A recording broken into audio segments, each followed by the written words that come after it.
이번에 슈퍼 화요일이라 그래서 올해 대선을 앞두고 양당, 공화당과 민주당의 이제 주요 후보들이 이제 결정이 좁혀지고 있는데, 사실상 트럼프와 바이든 체제로 갈 것 같죠. 리턴 매치가 될 것 같은데, 지금 트럼프 지지율이 많이 높아지고 있어요. 계속. 그래가지고 지금 바이든이 다급해져가지고 선 넘은 압박을 하고 있다, 이런 얘기도 있는데 잠깐 얘기 좀 해보겠습니다.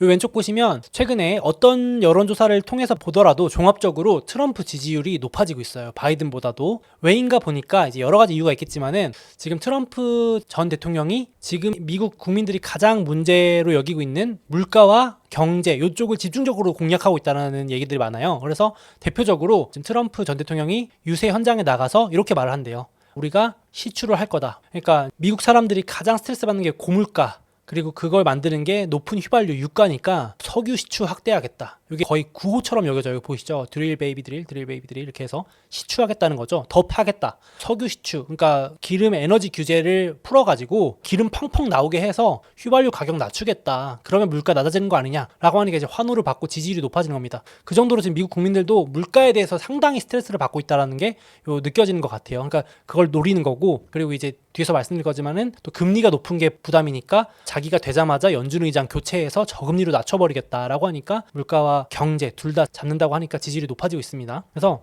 제가 앞서 말씀드린 것처럼 가장 최근 갤럽 리서치 조사를 보더라도 현재 미국 가계가 느끼는 가장 큰 부담은 역시 물가와 고금리, 이자입니다. 이자. 그래서 여기 보시면 막대 높아지는 거 보이시죠? 이게 가장 최근 기준으로 미국 가계에서 가장 지금 뭐가 문제냐 했더니 높은 물가가 압도적이고, 그 다음이 높은 부채, 이자 부담이다. 그러니까 금리 낮춰달라는 거죠. 이렇게 되고요. 작년까지만 해도 물가가 1순위고 2순위가 저임금이었거든요. 이게 좀 인상 깊던데, 2022년, 2023년 기준으로는 임금이 낮다 그랬는데, 이제 임금 다 올려줬으니까 임금 인상 다 해줬거든요. 그러니까 이제 이렇게 오케이, 연봉은 좀 올라간 것 같은데 그래도 물가가 부담이고 이제는 이자 좀 낮춰줘. 금리가 문제야. 너무 대출이자가 부담스러워 라고 하는 거죠.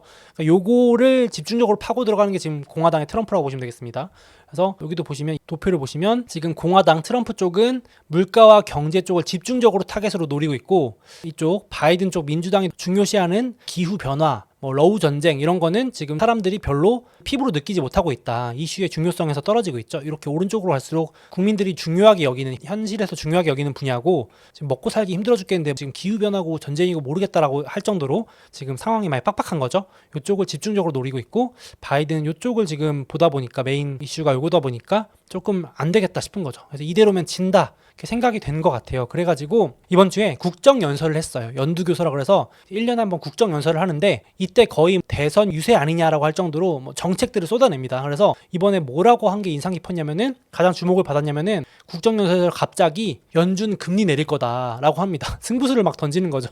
원래 보통은 미국의 대통령이 연준을 그렇게 직접적으로 언급하거나 연준의 금리 정책에 대해서 이렇게 코멘트를 하면 안 되죠. 사실은. 왜냐면 독립성을 보장해주는 기관이니까. 예를 들면 우리나라 대통령이 갑자기 한국은행 총재 이름을 언급하면서 한국은행 빨리 금리 내리세요라고 이렇게 공식 석상에서 말하는 거는 사실상 중앙은행의 독립성을 훼손하는 일이잖아요. 그러니까 이제 보통 그렇게 하지 않는데, 그래서 선 넘었다라고까지 이제 외신에서 표현할 정도로 오죽 급했으면 지금 그러냐 하면서 이제 연준이 금리를 내릴 거라 믿는다 했지만, 사실 괄호치고는 빨리 내려라 거의 이거잖아요. 그러니까 지금 되게 다급해진 거 아니냐, 지지율이 밀리니까, 이런 얘기까지 나옵니다. 그래서 지금 이번 국정연설이 작심하고 나왔다고 하는데, 내용 좀 잠깐 보여드릴게요. 여기 보시면 내가 보장할 수는 없으나 나는 베팅할 거야. 연준이 금리 내린다에 베팅한다는데, 대통령이 보장은 못하겠지만 나는 베팅한다 그러면 거의 보장한다는 얘기급이잖아요. 그러니까 말을 돌려서 하긴 했는데, 이 정도면 연준한테 너 빨리 금리 안 내리냐 할 정도로 해석이 된다는 거죠. 그래서 되게 이번에 요 멘트가 주목을 많이 받았습니다. 대놓고 이제 그냥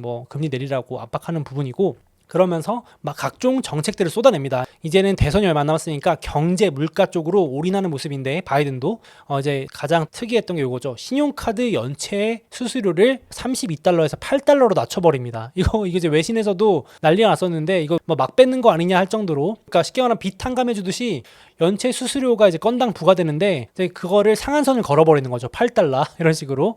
그래서 이게 지금 이렇게 연체 수수료 내는 미국인들이 4,500만 명 해당된대요. 연간으로. 엄청 많죠. 그래서 1인당 연 220불 경감되니까 사실상 비탄감 해주는 셈입니다. 지금 미국도 신용카드 연체율 높아지는데 그게 다 저소득층이거든요. 그래서 이런 저소득층들 표를 노리기 위해서라는 얘기도 많죠. 그래가지고 요것뿐만 아니라 신용카드 연체 수수료도 탕감해 준다 그러고 이렇게 내려준다 그러고 지금 호텔, 항공사, 여행사 이런 데 취소할 때 내는 그런 취소 수수료 이런 것들도 모두 없앤다 그러고 혹은 제가 인터넷이나 케이블 TV 보다가 다른 데로 옮긴다 아니면 통신사 바꾼다 이럴 때 전환 수수료 이런 게 있을 수 있는데 이런 것도 다 없애겠다. 그러니까 지금 이제 민생 잡기에 나선 거죠. 대선 얼마 안 남았고 그러니까. 그래서 지금 금융계가 반발을 하는 거죠. 신용카드나 이런 쪽 회사들에서 선을 넘었다. 대통령이 개입할 문제가 아니다. 이거는 너무했다 하면서 이렇게 되면 결국은 카드 금액을 연체 안 하고 직접적으로 제때 따박따박 잘 지불한 사람들이 연체를 한 사람들의 비용을 대신 지불하게 하게 되는 셈이다. 그러니까 쉽게 말해서 이제 성실 납부한 사람들이 성실 납부 안 하는 사람들 비용까지 다 내주는 전가가 되는 셈이다라고 막 반발하는 거죠. 그럼 결국은 모두의 비용이 올라간다 이런 논리도 나왔습니다. 그래서 이런 정도로 지금 바이든이 막 퍼주기를 하는 느낌이고 오죽하면 워싱턴 DC 쪽에서 수도에서 식당이나 술집, 팁의 상한선까지 제한하는 법이 통과됩니다. 그러니까 지금 얼마 전까지만 해도 미국에서 안 그래도 팁이 너무 높아가지고 이슈가 됐었잖아요. 뉴스도 많이 나왔잖아요. 팁플레이션이라 그래가지고 이제는 가격을 못 올리니까 팁을 막 강제로 20% 이상 막 30, 40 이렇게 달라고 해서 난리가 났었는데 심지어 이제 키오스크로 주문하는데 왜 팁을 줘야 되냐 이런 논란도 있었잖아요.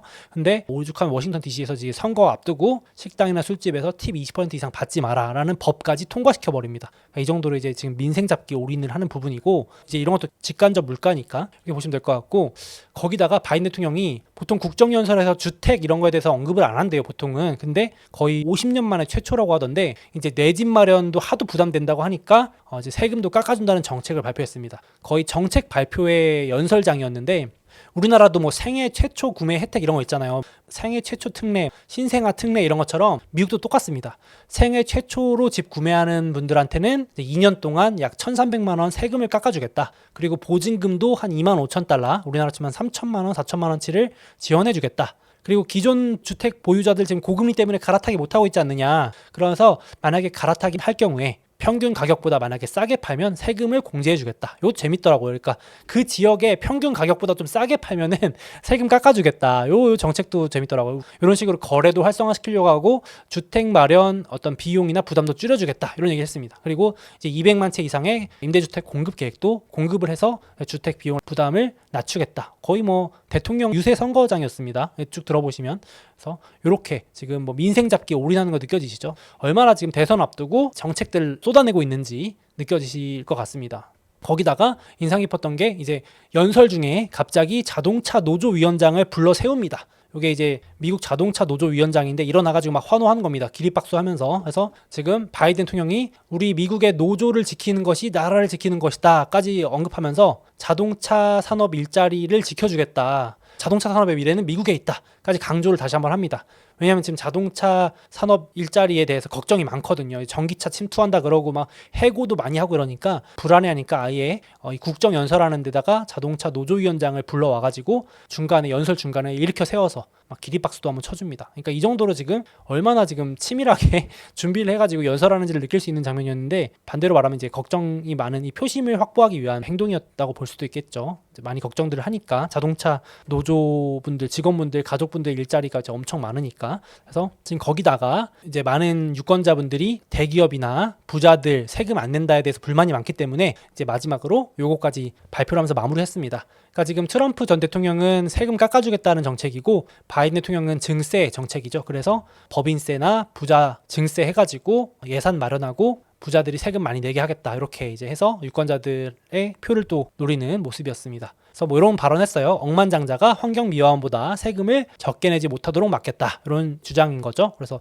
이렇게 예산 마련하겠다. 확실히 여기서는 트럼프랑 갈리는 모습입니다. 그래서 지금 바이든 국정연설이 거의 대선 유세급이었다라는 리포트인데 올해는 이 리포트에서 나와있지만은 다른 거 다 필요 없고 바이든 대통령은 대선 승리를 최우선 과제로 삼은 것 같다. 선거에서 이기기 위해서 모든 걸 다 걸은 것 같다라는 그런 연설이었습니다. 그래서 리포트 제가 올릴 테니까 한번 읽어보시면 좋을 것 같고 반대로 트럼프는 이 국정연설을 비난하는 패러디 영상을 게시합니다. 바이든 대통령이 국정연설 하는 영상을 이렇게 편집해가지고 거짓말쟁이다 피노키오처럼 표현해가지고 본인 소셜미디어 계정에 올렸습니다.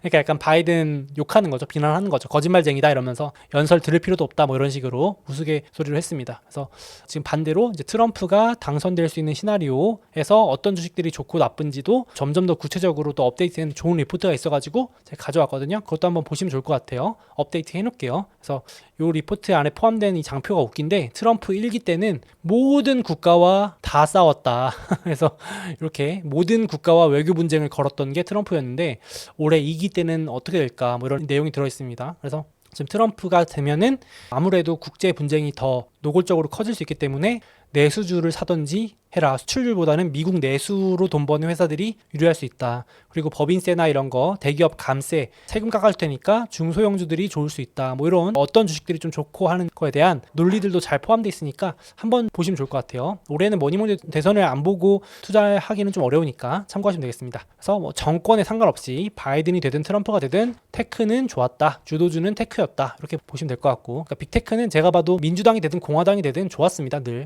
다른 기업들보다 증시를 이끌었던 주도주였고, 그래서 여기도 빨간색이 되든 파란색이 되든 사실 미증시는 우상향이어가지고 누가 대통령이 될까요? 그러면 주식하지 말까요? 이런 질문이 사실 의미가 없을 정도다. 그렇게 보시면 되겠습니다. 저도 이제 막 처음에 미국 증시 할 때는 뭐 민주당이 되면 좋고 공화당이 되면 안 좋고 뭐 이런 썰들에 흔들렸는데 투자를 쭉 미국 증시를 오래 해보니까 별로 이렇게 대통령이 누가 된다고 해서 막 이렇게 미국 증시가 갑자기 뭐 떨어지고 이런 건 아니고 워낙 돈을 잘 버는 빅테크 같은 회사들이 많아가지고 우상향을 하더라고요. 아무래도. 그래서 뭐 선거에 따라서 너무 투자에 영향을 받으실 건 아닌데 단기적으로 올해는 대선이 있다 보니까 이 정도 같이 공부하시면 좋을 것 같습니다. 그래서 리포트 한번 보시면 좋을 것 같아요. 리포트는 카페에 소몽 라운지에 업로드 해둘게요. 링크는 영상에 달아두겠습니다. 자, 다음으로 우리가 주식 투자를 하다 보면 마치 변덕쟁이처럼 증시 분위기가 수시로 바뀌어서 헷갈린다 라고 느낄 때가 있는데요. 예를 들어서 어떤 날에는 금리 인하 기대감이 낮아진다고 증시가 빠지고, 또 어떤 날에는 금리 인하 기대감이 살아나서 오르고, 또 어떤 날은 침체가 온다고 그 걱정 때문에 하락하고, 또 어떤 날은 침체가 안 올 것 같아서 증시가 오른다고 합니다. 정말 이런 뉴스만 보면 헷갈리실 법한데요. 이런 수많은 긍정, 부정 뉴스에 흔들리지 않기 위해서는 나만의 명확한 판단 기준이 있어야 된다고 생각을 합니다. 그래서 제가 이번에 새롭게 출시한 소스몽키의 미국 주식 마스터 클래스 강의에서는 이런 투자 판단을 스스로 내릴 수 있는 구체적인 방법을 담았습니다. 예를 들어서 지금은 주식 투자하기 좋은 시점일까? 주식 비중을 늘려야 될까? 줄일 때일까? 혹은 이 주식 얼마에 사는 게 좋을까? 지금 가격에 사도 되는 걸까? 혹은